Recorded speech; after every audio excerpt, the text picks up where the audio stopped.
All right. Yeah, this one is why Cars 2 is the perfect James Bond movie. Okay, so we're gonna meet you again. We're gonna meet you again on Discord. And you go ahead and do it on your stream. All right.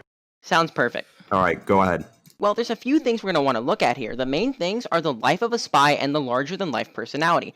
First, let's look at the life of a spy. Now, the main issue with a lot of James Bond movies is that when James Bond is being a spy, it's less interesting than when he's doing the action of the scenes. This is not the case in other circumstances. In fact, in Cars, they balance this out by having fast racing scenes when Mater is not being a spy to counteract the action scenes of when he is being a spy. Because of this, the viewer is more interested in actually watching both sides of the movie, and because of this, our intention is not directed in different places. It's consistent throughout. And this is more realistic to the life of a spy because it's not always going to be high octane, high action. But not only this, we can also look at the villains. Now, the life of a spy is significant in a few ways, mostly because the people you go against are actual people. They're not like some fairy tale enemy. But James Bond movies go against this. In fact, there's one where a cockroach is puppeting a human body, and that is the villain of the movie. This really doesn't make sense. However, in the Cars 2, this is not the case. The villains are understandable, and while they are incredibly evil people doing horrible things, they're just outcasts from society who deserve to be represented.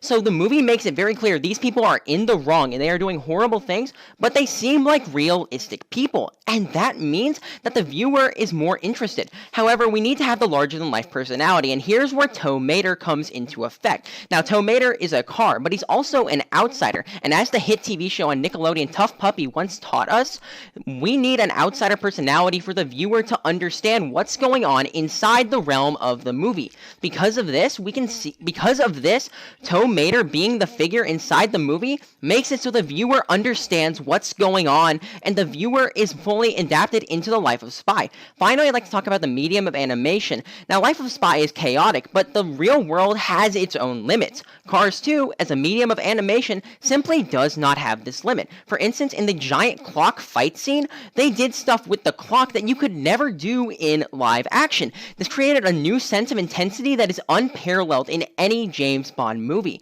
So we have to recognize the fact that we have the larger-than-life personality, we have a balanced spy and action thriller in Cars, and we have a new form of telling a story that allows for much greater potential in the long run. Therefore, Cars 2 is the perfect James Bond movie.